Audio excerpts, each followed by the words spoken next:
Hello, everyone, and welcome to this afternoon's event celebrating Last Gate of the Emperor with the authors Kwame Mbalia and Prince Yoel Makonnen, as well as special guest Karen Strong. My name is Talia. I'm the events manager here at Flyleaf.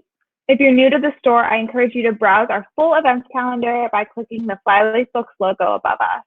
I've been busy adding listings to our calendar for the spring and summer seasons, and there are many more to come. So please be sure to follow us on Crowdcast so you don't miss anything.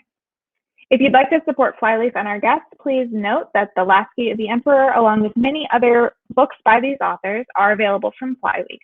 We're open for browsing now, so you can come in to shop or click the link below our faces to buy your copies. Also, Kwame has generously offered to stop by the store to personalize copies for anyone interested. So if you'd like a personalized copy, please note that in your order comments, as well as the name Kwame should find to. Now I will go ahead and introduce our guest. Kwame Mbalia is a husband, father, writer, New York Times bestselling author, and a former pharmaceutical metrologist in that order. His debut middle grade novel, Tristan Strong Punches a Hole in the Sky, was awarded a Coretta Scott King author honor, and it, along with the sequels, Tristan Strong Destroys the World, and the forthcoming third book, is published by Rick Riordan Presents / Disney Hyperion. He is the co-author of Last Gate of the Emperor with Prince Yoel Makonnen from Scholastic Books, and he is a Howard University graduate and a Midwesterner now based in North Carolina. Kwame survives on dad jokes and Cheez-Its. And Prince Yoel Makonnen is the great-grandson of His Imperial Majesty Emperor Haile Selassie I, the last emperor of Ethiopia. He is an attorney and the co-founder of Old World, New World, a media and entertainment company focused on telling powerful African stories that inspire global audiences through film, TV, and books. He lives with his wife, Ariana, in Los Angeles. And our special guest today, Karen Strong, is the author of the critically acclaimed middle grade novel, Just South of Home. Her short fiction appears in From a Certain Point of View, The Empire Strikes Back, and A Phoenix Must Burn. A graduate of the University of Georgia, Karen lives in Atlanta. Thank you all so much for joining us tonight. This afternoon. To keep the focus on our guests, I'm going to minimize my screen and let our guests talk to each other. If you think of a question that you'd like to ask any of our authors, you can leave it in the chat or use the Ask a Question feature at the bottom of your screen. I'll pop back up at the end of the event to read out questions to our guests. All right, Kwame, why don't you kick things off by introducing Last Gate of the Emperor?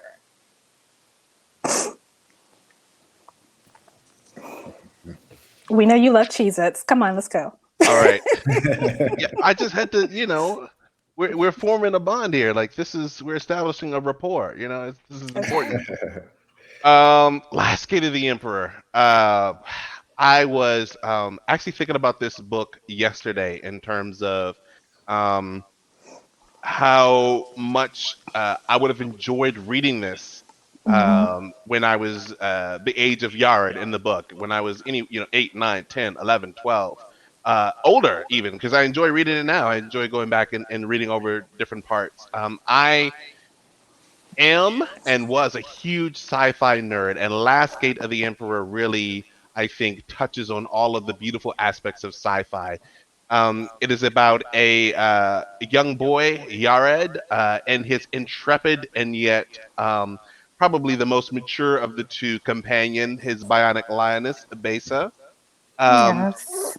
And their journey and adventure as Yared realizes that some of the stories his Uncle Moti told him as he was growing up weren't exactly fiction or fantasy.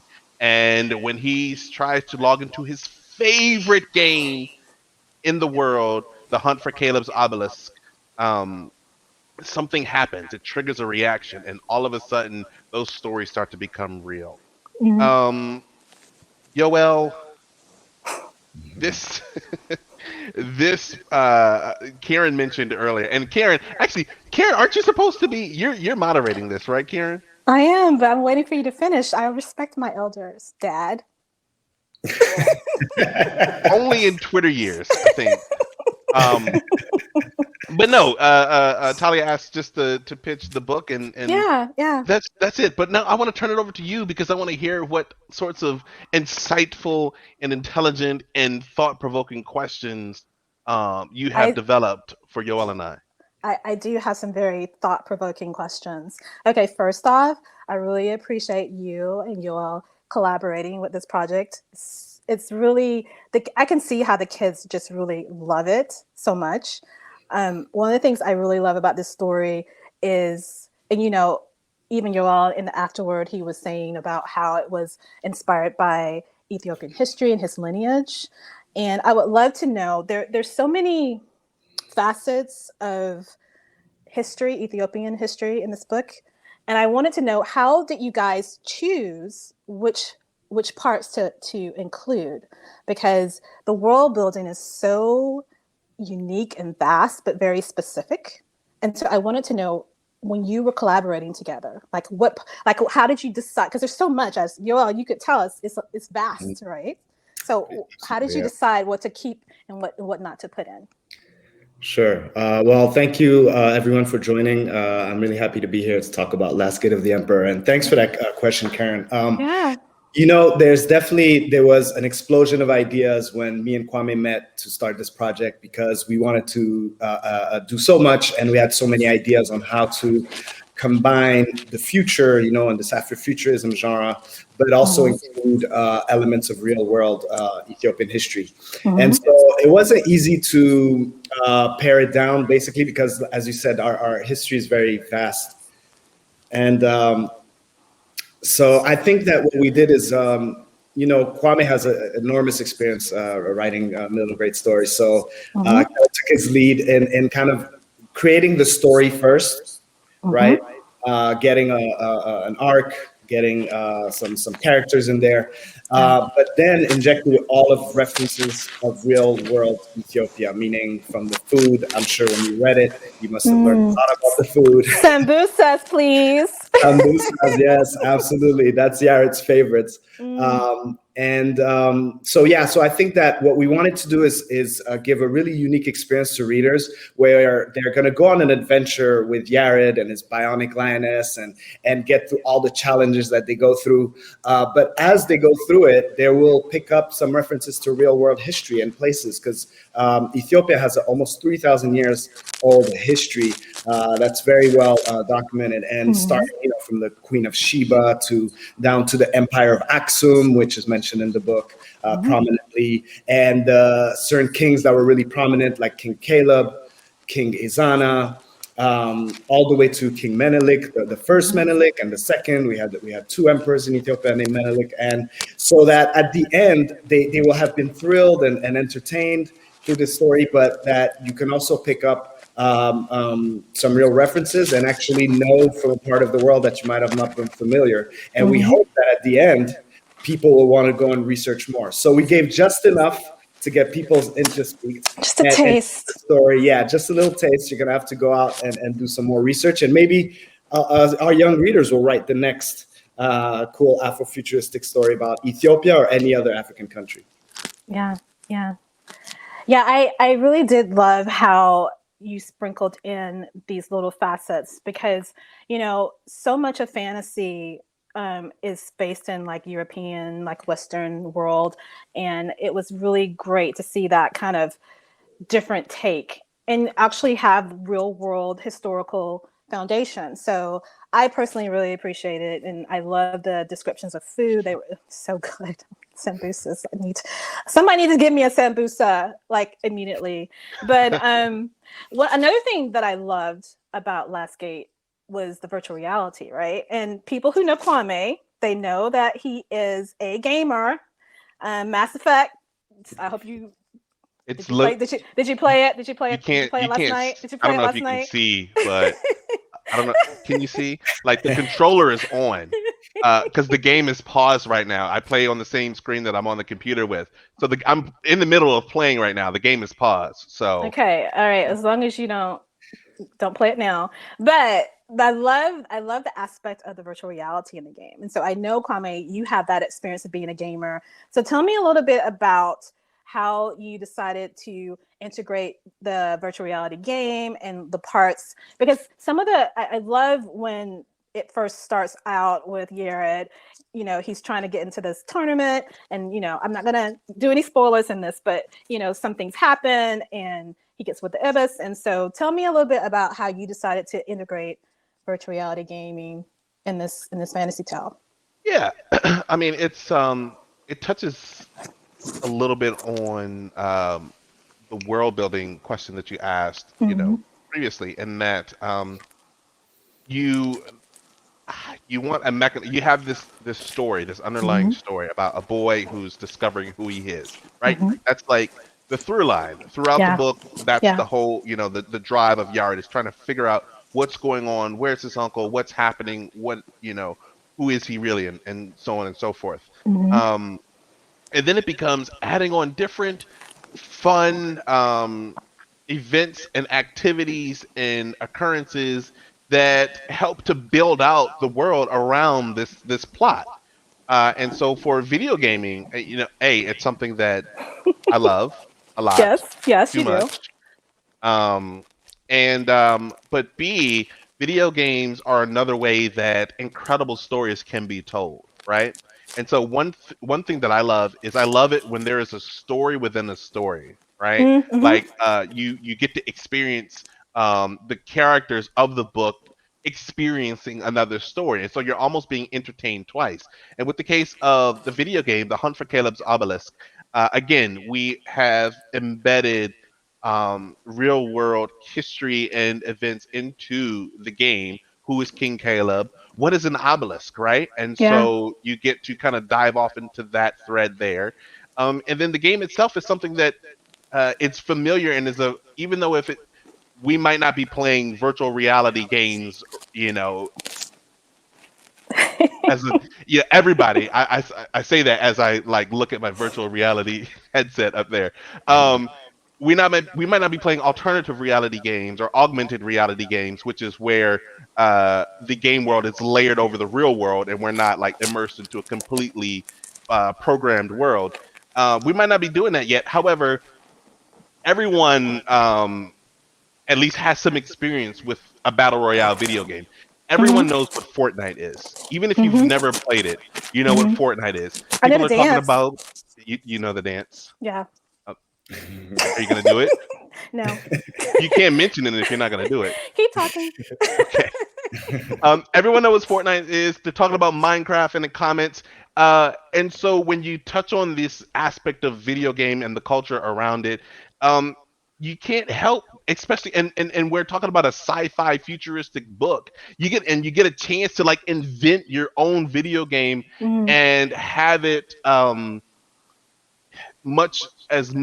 very different from what it is today, in that we get to build a video game around a culture and people that don't traditionally aren't built in video games or not centered in video games, right? And so we get to put together something that I want to play in real life. I want to play The Hunt for Caleb's Obelisk, right? I want to race around. I want to fly around in sky sails and hover buses and quadcopters and search for these talismans as time is running out to be the victor. Like, I want to do that. And so it becomes we want to put that energy, that fun, that activity into the book, because it's another outlet and it's another anchor point for readers to relate to as they're moving through the book. Yeah, I that was one of the things, because I could when I was reading, I could see it like almost like a movie, right? You can see the virtual reality and how they were using the backdrop of the actual city of Addis Prime, and how it was overlaid. I think it was really well done, and I can see how the kids would just love this. I mean, my inner kid loved it. So let's talk about these characters, right? I have some personal favorites. Is it the ibis? Is it the ibis? Well, she does have a sky sail, and she does. Yes. She does. But I want to talk about, like, you have there it is. So you have Yared, who is the protagonist. You have Abbas. You have Bessa. Bessa is actually my favorite. Right? That's fair. Yeah. I'm not going to give it away. There's something happens to Bessa, and she gets really She changes a little bit. And I was like, when that happened, I was like, yes, Bessa, yes. So I'm not going to give it away.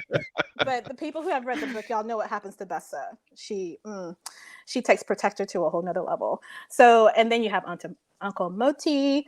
And there's some things that happen with Uncle Moti that, you know, I felt like that was done really well. So I would like to know, which character in Last Gate do you feel mostly is to your personality? Like, who do you think you would like want to go on a road trip with? So, okay, wait. Those are two different questions. Those are two separate. I know. Who am I most like, and who would I want? Because I don't want to go to a. Yeah. Okay. There's two questions. First question, you can answer them in any order. First question is, what personality are you most like in Last Gate characters? And then, which Last Gate character would you go on a road trip with?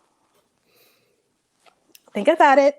While y'all are thinking, I will share my answers while y'all think. Okay, you go for it. Because I'm fair, and I know I caught you off guard a little bit. So obviously, I think the Ibis, of course, because she is a strong girl. She doesn't take any smack. She sort of talks back a lot, sort of like me. So I think that she is mostly like my personality, but road trip, definitely Bessa, because Bessa is going to be able to, first of all, she has a hidden snack cubby, which is always great. And I think she would be great to have a road trip with. She's multifaceted.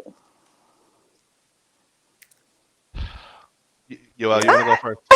Yeah, I'll say the for the character that that's most like me, it's obviously Yared. I've made a big point. I mean, obviously it's a whole new character out of the realm of imagination, but really wanted to inject kind of like my life experience growing up in a similar situation where a little bit out of place and having to kind of discover what's the bigger picture here and not having the circumstance around you that match kind of the story that you believe about yourself. Yes. So, and I think it was a good one for kids who are at that age are probably on that same journey. So I'd say Yared. But for a road trip, I'm actually gonna cheat a little bit. I'm gonna say there's two characters. Okay, one that's fine. is definitely Besa, because she's just Besa, right? The bionic lioness. I mean, you need one in your life if you're gonna take a road trip, and you want to be someone who got your back, and then someone who's also equipped with all this technology that can help you do a lot of things on your road trip. And then I will give a shout out to Haji, who we don't shout out enough. I love Haji because he's a classmate of Yared's, but he's the tech whiz kid, like a MacGyver type, who basically any problem you have, he probably has a solution to it. If you need to get hooked up with a backpack with thrusters to fly across town, if you need to cut classes and you want to put like a holovid set up drone at your seat so that no one realizes you're there or not. And he's also kind of the big admin for the HKO, so it's a good friend to have. You want someone like that on your side. Very good. I like those answers, Joa. How are you gonna follow that up, Kwame? So yeah, I'm actually gonna take it in a little different direction. All right, so I'm gonna start with the person who I would most want to go on a road trip with, right? Okay. And I'm going to choose the reclusive and slightly eclectic Kamali, right? Kamali is a friend of Uncle Moti's, who is a talented warrior in her own right, but also has a transforming Bunaman, and a Bunaman is a robotic. They are like, oh, man, I was gonna call them a robotic barista, but that's not. I don't feel like that's. They're more because that's more than that though. That's the more. Ritual of coffee and coffee consumption in Ethiopia, it's more than it elevates it. Like it becomes a little bit more serious, and so to have a Bunaman who is there to help you perform that ritual wherever you are, help you. I love my coffee. help you consume your coffee wherever you Same, are. same. And at the same time, after they're done serving you coffee, can transform into, a high-powered power armor exoskeleton. It's, that's really incredible to have someone Yeah. like that as your partner. That's true. Um, That's true. Good choice. Now, who am I most like? I have theories. I believe, and I think it holds out that I am probably most like Uncle Moti. Mm, Because I have a section open right here, okay. where it says Uncle Moti was always wary of me putting my information on the Nexus. He would spend hours talking about security and people taking my identity, and I tell my girls all the time, I'm like, listen, who are you talking to, and who are you chatting with right now, right? I don't care if you're in Roblox or not. Who are you talking to, right? What's your screen name? Why is your real name in your screen name? Invent something weird to put some symbols and some hashtags in there, right? Okay, And you're Uncle Moti for sure. Uncle Moti is just he's doing his best. And the other part that I think really signifies how much I am like Uncle Moti is there's a section, I couldn't find it to read it exactly, but there's a section where Uncle Moti, Yara is talking about how young Uncle Moti is always trying to avoid conflict in this, and two people got into a fight, in front of him, and Uncle Moti, He did. was like, listen, I'll pay for the repairs or whatever for the accident if y'all will just go away. And I'm like that. I'm just like, there's a car accident. Just move. I will buy whatever. Just get out of the way because you're causing traffic. We're just trying to have a smooth journey. You know what I mean? You're blocking the 1-lane road because y'all yelling at each other. Just I'll give you a drink. Hand you a couple of sambucas. You know what I mean? Sambucas. A cup of tej or two. You just move on your way. So I think I'm definitely the Uncle Moti in this this partnership. I agree with both of y'all. I can see Yoel as Jared and you as Antomo, and I'm the Abis. So yeah, it works out perfect. Yeah, we're the whole team right here. We're the whole team right here. We need a besa. I'm gonna find a besa somewhere. There's gonna be. Okay, while you look for the besa. So one thing that I'm a novelist, as y'all know, and I work by myself, which I love. Even though I am going to be doing an anthology soon. Kwame's an anthology. Thank you very much. Appreciate it. But I would love to know about this collaboration process, right? I find it fascinating when I hear about authors working together on a novel. So tell me, I don't really want to get into the technicality of the collaboration because I'm pretty sure it's a process you have, but I would love to know what y'all learned from this process. What did you learn about writing? What did you learn about yourself? What are some of the things that came out of this collaboration process that you didn't have afterward? Kwame, I'll let you go first on this. Sure. I think there's so many tiny intangibles you learn about, because you have, as you know, Karen, you have your own individual process when you're writing. Even before you even get to writing, I follow you on Twitter, so I know about your research. I know about your revisions. I know your process, right? But you learn a lot about, I don't want to call them deficiencies, but areas that you might avoid because either you're not comfortable including them in your writing process, but when you're working with someone else, you have to, because you have to kind of talk about everything and holistically. But specifically, when working with Yoel, I'm not Ethiopian, right? And so when I approach a story like this, I approach it from kind of a surface level of what I can observe. Even if I do a research, even if I, Google, read, watch and listen, study the languages, right? I don't have that immersion. I don't have that real world lived experience. And working with someone like Yoel really helps me to think, not only with this project, to think about aspects of culture that I am overlooked either through privilege or just ignorance, but it allows me to turn that then internally and reflect on what am I missing, even when I'm writing about my own lived experience. I'm not, our culture is not a monolith, so I'm not No. representing, every aspect of African American culture out there. Who am I overlooking? What am I overlooking? Am I talking down to to anyone just Mhm. because of, I'm writing from a specific, place and location within, my own culture. So just really stepping back to examine Mhm. the writing process, and as someone who loves to submerge their writing in all aspects of culture, the African diaspora, um, really questioning and interrogating, what am I putting in?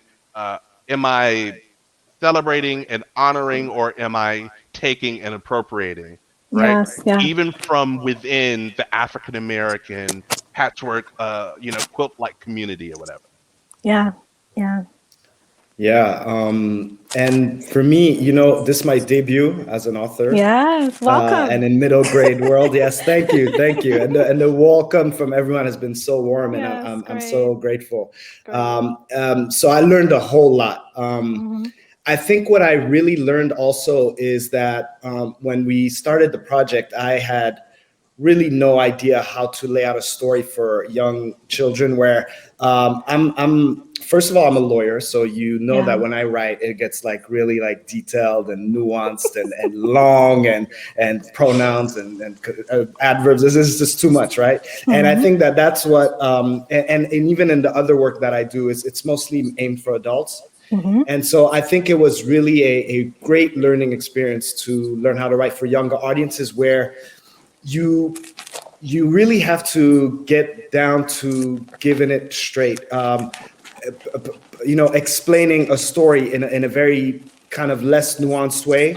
I don't mean not nuanced. What I mean is More direct. Yeah. A more direct way. way. Right. And I assume that the only way to tell a story right is, in the adult world, where we give all of the context and everything. But the truth is, I've learned that a story for younger children could be just as powerful, if not more, because now you're really paring it down to the basic truth of what you're trying to say. What's this character experiencing?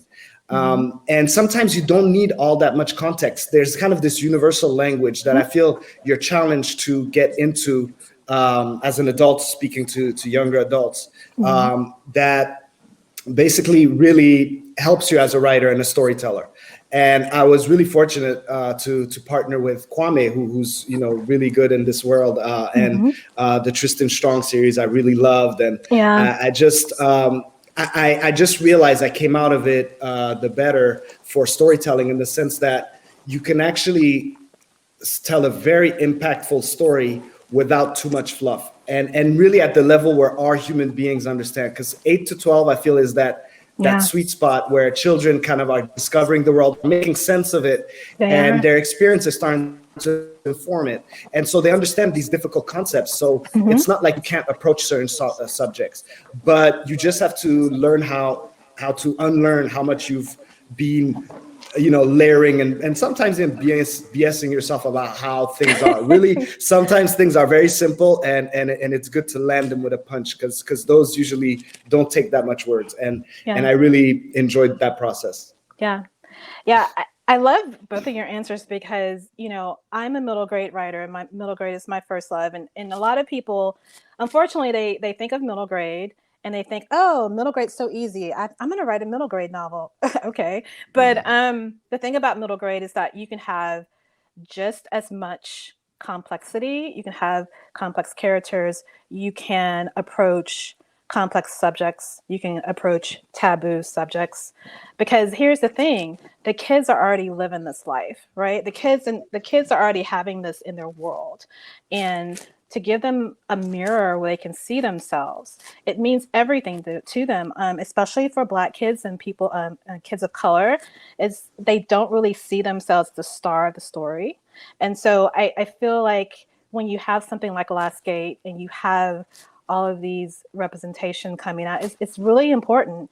But writing for middle grade is definitely not easy. It's actually hard because, like you said, you have to get to the heart of the story fairly quickly. It's very different from adult fiction where you can have that space to breathe.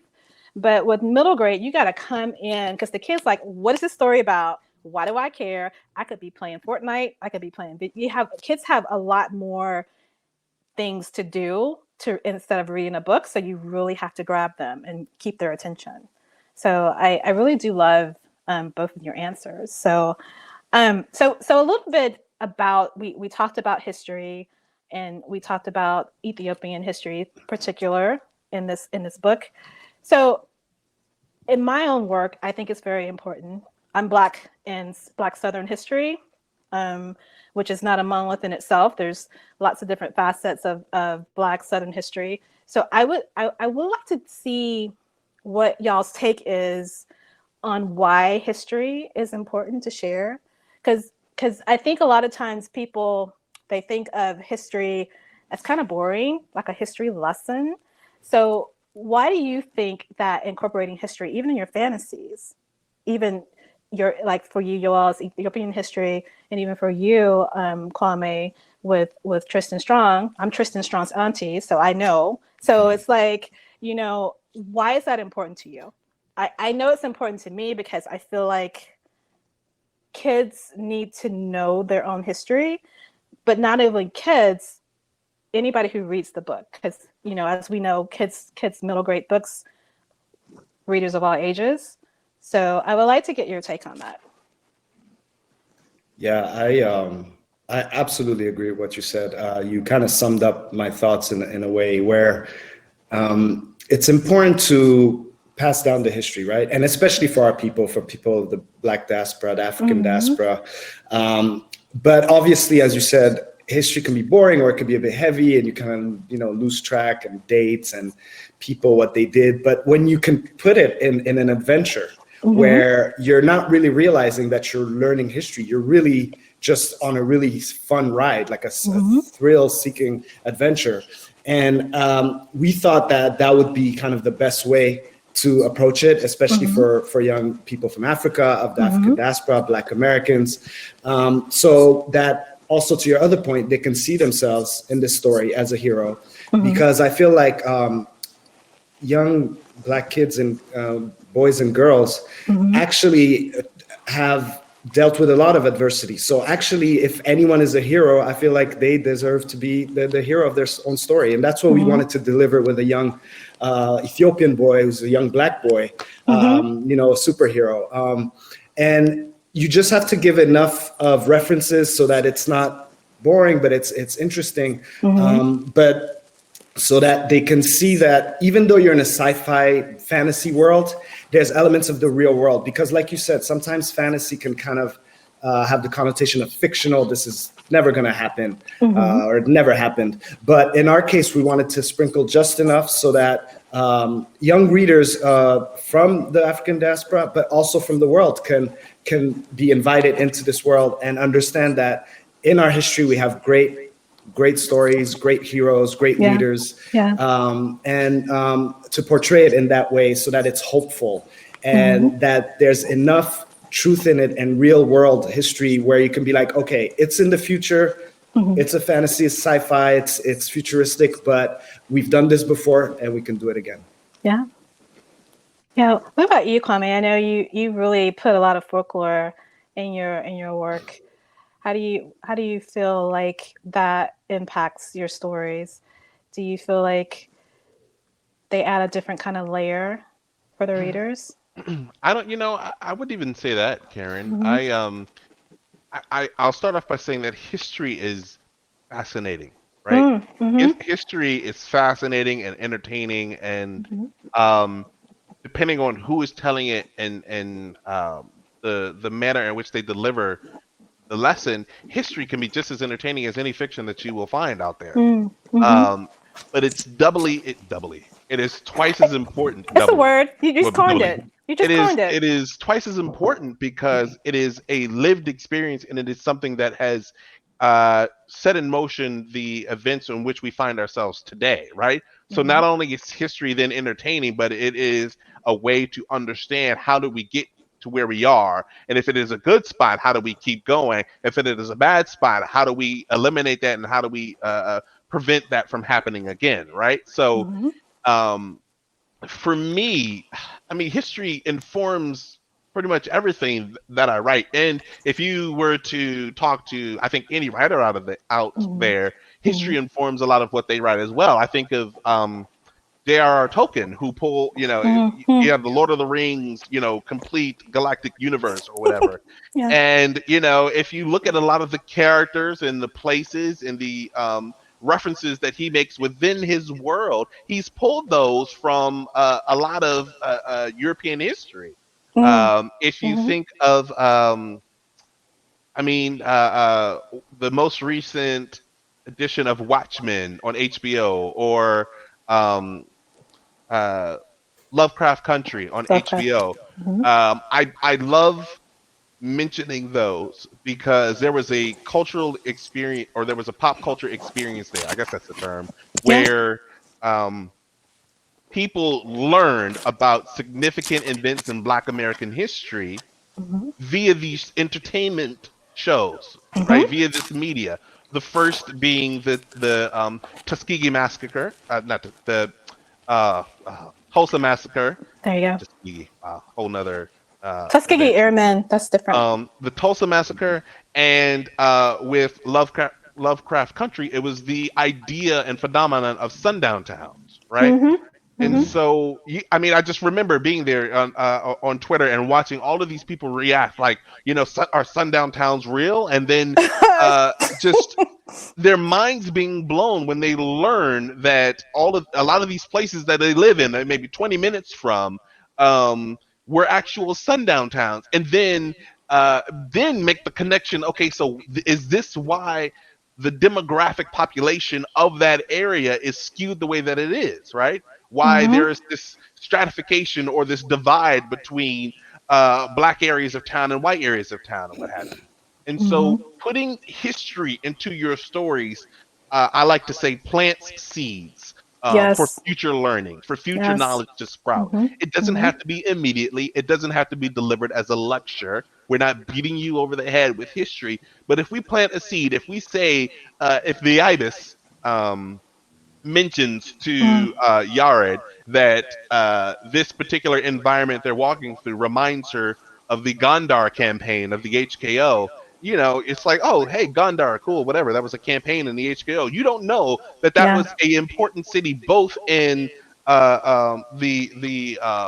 in Axum, but also is a current location within Ethiopia that you could visit right now. That is something that when they recognize that and they make that connection, that's another linkage, and that is history that is being taught without them realizing that they're learning. And that's just something that I think is really cool about being a writer. Yeah. That's very, I totally agree. I think sometimes when it comes to history, especially our history, because it hasn't really been taught like it should be in the schools and whatever, when we do integrate it into our stories, some of the readers are so surprised. They're like, oh, I didn't know this happened. And that's really because it hasn't been taught correctly in our school systems. And so we still have a way to go when it comes to making sure that some of our history is shared. Unfortunately, it's not, but we're not going anywhere. So we can still make it happen. So I think we still have some more time, a little bit more time. I think there's some questions too, but now I'm going to troll y'all, right? Really quick. Yes, I am. Talia's here. You can't do it. You can't do it. Talia's here. No, this is my lightning You round. can go ahead. Yeah, see, she said I could go ahead. So I have some really interesting lightning round questions, and I want you to just tell me there's like choices, right? There's only 4, and they're very harmless, but it's going to tell me a lot about your personality. So the first one's very easy. This is an example. Coffee versus tea. Coffee. Coffee. Okay, coffee. Okay. Rainbow versus gold. Rainbow versus gold. That's what I said. Rainbow versus gold. Gold. Yeah, same. Gold. Gold. Okay, rainbow. Whatever. Okay, water versus fire. Water. Fire. Yeah, fire for me too. Yeah. Okay, and the last one. This is very simple. It's harmless. Dirt versus flowers. Dirt. Dirt. Flowers. Okay. Oh, and it was fire for Jackson also in the chat. See, there you go. Yeah, also said flowers as well. So, And flowers. I'll tell you what that, it's a personality test. So both of y'all passed. You're not, yeah, it's fine. There's no wrong answers. So. That was fun. No, you know what? I think there are wrong answers, Karen. So you're saying rainbow was the wrong answer? I am saying rainbow is a wrong answer because rainbows are intangible and unachievable. So you are reaching for something that you can never attain. And flowers rainbows are pretty. They're in the sky. They're beautiful. So are flowers, and but you know what? You need dirt for the flowers to grow in, right? You need water. Water is the basis of life here. Okay. Yeah. Okay. You know what? We never did talk about this is key lime. I did see you on the timeline. Don't think I didn't see you. It's key lime. Karen said key lime pie is better than peach cobbler. I did not say that. Karen said key lime pie is better. Blasphemy! I did not say that. How are you gonna? Cobbler. I am from Georgia. How are you going to tell me that I said? She's from Georgia. Georgia. Okay, Talia. Wow. On that note. Wow. we can. Crowdcast Kwame is going off the rails right now, so we can wrap this up. I would love to know. Georgia girl. Let's do a poll in the chat. Everyone weigh in on key lime pie versus peach cobbler in the chat, and we'll see if we get a majority for one or the other. Bethany said rainbow over gold. Thank you, Bethany. She knows. All right, we're going to jump into some audience questions. I have a question from Jaden, and this goes to all three of you. When did you first start writing? Oh, Karen, you go first. I'll go first. My grandma Florence, she used to watch soap operas, and her favorite soap opera was The Young and the Restless. And so I wrote my first story called, you would love this, y'all, Portrait of a Lawyer. It's about this girl. She was a lawyer, but it was soap opera-ish, right? So it was a journey. It was like a little bit of Dynasty and a little bit of Dallas, and it was crazy. But that was my first story, Portrait of a Lawyer. And how old were you? I was young. Yeah, it was. Yeah. Where is it? I have it still. Next time I see you, You're gonna share. Okay. It literally is on loose leaf paper. Fantastic. And I think the first sentence was like, "Can you show me to the lawyer department? Because I'm a lawyer." The lawyer department. No. You're all making fun of me. It's gonna be a hit. I'm gonna rewrite it. When did I start writing? I think I've always written something. I say this all the time. Writing was the best way and still is the best way for me to express myself. Even if I appear to be very outgoing and extroverted right now, when I was younger, I wasn't. I was very shy. Wow. And so I would write these scenarios and situations with my characters to help me kind of interrogate, my own emotions and feelings. And so, I can remember, I think 3rd or 4th grade. So what is that? That's like 8 or 9. Yeah, that's 8 or 9. Mm-hmm. Yeah, just really sitting down to write stories and really put, characters into tough situations, because it wasn't like a full-fledged story, but it would be, almost a short story or a scene where there's a character with a tough situation and they have to work their way through it. And at the end of it, I would feel better. Even if the character did the opposite of what I needed to do, I would feel better because I could kind of rationalize and figure out my next steps based off of that. Mm-hmm. So I, for my part, will say fun fact that also, I don't know if Kwame even knows this, but when I like him, I feel like I've always been writing in one way or the other, short stories or or other poetry and things like that when I was younger. But what I really got into was into music. So I was writing a lot of raps actually, and I was living in France, so these were French rap. So that's a kind of interesting fun fact. I had a potential career as a French rapper, Prince from Ethiopia, and yeah, I really thought. Swagger. I feel the swagger already. Look at that. I thought it was, oh, well, thank you, Karen. I thought it was genius, but I think some people also thought that doesn't really make sense. So I was too risk averse to go that path. So I kind of let that alone for a while. And then I became a lawyer. Much more risk averse choice. But then now I would say in the past couple of years, I've kind of rediscovered my love for storytelling, and obviously with Last Gate of the Emperor, but also writing for film and TV now. My wife and actually one of the reasons why I moved to LA was to get into the film and TV space. And so now I write scripts and TV pilots, which are all stories from my part of the world that I want out there, because I realize people were really interested and didn't know as much. So I think I have a little bit of a mixed background there.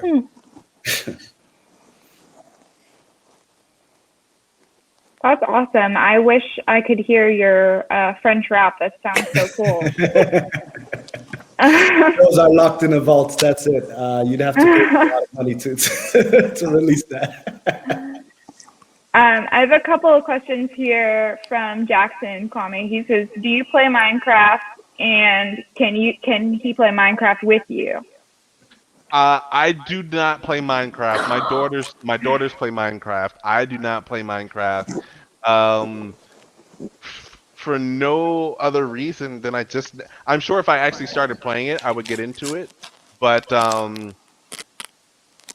yeah, I don't know. I kind of gravitated. You know what it is there was a stretch of time there where I wasn't doing as much PC gaming. And I know Minecraft is on the Xbox now, but it was really heavy on the PC when it first arrived. And I was into more of the console gaming and stuff like that. So no Minecraft. But I'll have to see. I do want to start doing things with readers and stuff where we we chat about writing and reading and books while I, stalk them through space and Among Us as an imposter. So we'll have to see if we can put something together like that. A reader extravaganza gaming event. I like that. Awesome. Yeah, that sounds awesome. I think you should have some kind of book club, but meet on a video game platform and play and all talk on your headset. That would be really fun, I bet, for your fans. We'll do that. I have another question here from Jaden, who says, what inspired you to write Last Gate of the Emperor and Tristan Strong? Yoel, why don't you start with Last Gate of the Emperor? Yeah, I can also tell him what inspired me to write Tristan Strong. Please do, because that would help me out a lot. Yes, Last Gate of the Emperor was really inspired by wanting to share stories from my part of the world, and I know that both Kwame and I share that passion to tell stories from Africa. To wider audiences, obviously for the African diaspora, but just for the world at large, just like we were talking about with Karen, it's inviting people into this world that they've not really been exposed to. So that was the big goal, was to share and make an ode to Ethiopia and to Africa, and to showcase us in the future where all things are possible, where technology is permeating the world. And you have a young African boy hero who's trying to figure it all out and save his city. So it was really to highlight a culture, to introduce it to people who are not familiar, and reintroduce it for people who are already familiar, and just have fun enjoying this adventure while you're picking up real world references to Ethiopian history. Yoel, I love how you ended that. Introduce it to people who are not familiar and reintroduce it to people who may know about it, but may have forgotten aspects, or it's been a while since they've heard some of the stories or experienced some of the culture. Because that is something that I feel the same way about with Tristan Strong, right? And that I grew up listening to the Anansi tales. I grew up listening to, the African American folk heroes of John Henry, of Brer Rabbit, of Keel Bolani. Like I grew up listening to them, and so part of the fun was, I always wanted to tell a story involving them as characters of some sort. But the other aspect of it is that I wanted to reintroduce it to children like my own who didn't hear it growing up, but now they have that to read as a story, and to introduce it to children of the world who might not have heard of it, and to reintroduce them to adults who may have heard about it like I did, just in passing, who may have had the same Burr Rabbit collection books, or may have heard of Anansi, or the people who watched American Gods or read American Gods, and they saw one portrayal of Anansi, right? Like I wanted to kind of like bring this character forward and these characters forward and show them to people, and just put them back on the map, so that now you have 8 to 12-year-old to 50-year-olds to adults running around talking about, we know who John Henry is. I get messages all the time like, I remember John Henry. Like I remember reading about John Henry. Thank you for writing about him again, because it kind of reinvigorated my love and discovery of this African American, these cultural folk heroes. So that's really it's the inspiration behind a lot of what I write, is like bringing forward stories that I remember, and stories that I don't want to say they haven't been told, but I want to tell them again, because people are gradually, slowly, incrementally becoming more receptive to hearing these stories, and they're landing and sticking and planting, and people are starting to seek them out more.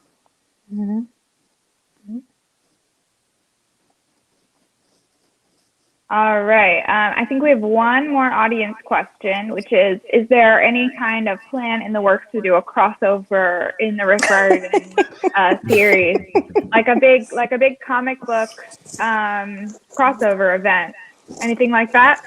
Not a comic book, but I think the closest thing that you can get right now, and this is not the updated cover, but this is The Cursed Carnival and Other Calamities, which is a short story anthology from the Rick Riordan Presents authors, in which we all, just chose a story from our own individual books that we have put out. And for me, there is a Gum Baby short story in there. You get to have 10,000 words of nothing but Gum Baby talking about how she should be the hero of her own story. So look out for that. That is September something. It is September something.